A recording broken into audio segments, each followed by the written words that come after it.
నెల్లూరు జిల్లా కోవూరు మండల పరిధిలోని లైబ్రరీ సెంటర్ ప్రాంతంలో మంగళవారం ప్రమాదవశాత్తు అగ్ని ప్రమాదం చోటు చేసుకుంది. బాధితురాలు వంగపాటి మాధవి తన ఇంట్లో దేవుడికి దీపం పెట్టి బయటకు వెళ్లడంతో మంటలు వ్యాపించాయి. ఈ ప్రమాదంలో ఫర్నిచర్ తో పాటు 24 గ్రాముల బంగారు నగలు, 50,000 రూపాయలు నగదు కాలిపోయాయి. మంటలు గమనించిన స్థానికులు అప్రమత్తమై మంటలను ఆర్పే ప్రయత్నం చేసినప్పటికీ ఇల్లు పూర్తిగా దగ్ధమైంది. అదృష్టవశాత్తు ఇంట్లో ఎవ్వరూ లేకపోవడంతో ప్రాణనష్టం తప్పింది.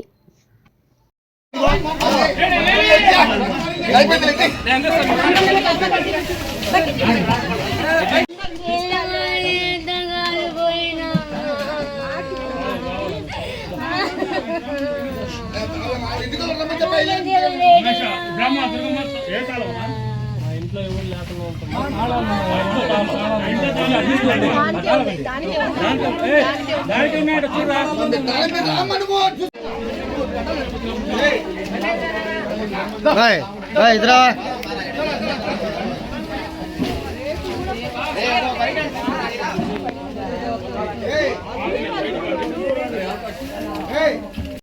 నమస్కారం అండి.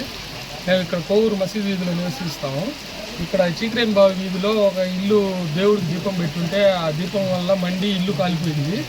ఇంట్లో నివాసం ఉండేవాళ్ళు ఎవరు అక్కడ లేరు. మేము చూసుకొని మసీదు వీధి ముస్లిం పిల్లలందరూ వచ్చి పరిగిస్తూ వచ్చి పక్కింట్లో పైకి ఎక్కి వాటర్ ట్యాంకులో నుంచి నీళ్ళు వేయడం జరిగింది. మంటలు అయితే ప్రస్తుతానికి అదుపయ్యాయి.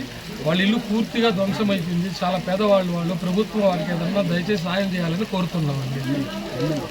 ఎమ్మెల్యే గారు ప్రశాంత్ రెడ్డి గారు మేడం వాళ్ళు చాలా పేదవాళ్ళు, వాళ్ళకి దయచేసి ఏదన్నా సాయం చేయండి మేడం ప్రభుత్వం తరఫున, ప్లస్ మీ సంస్థ తరఫున.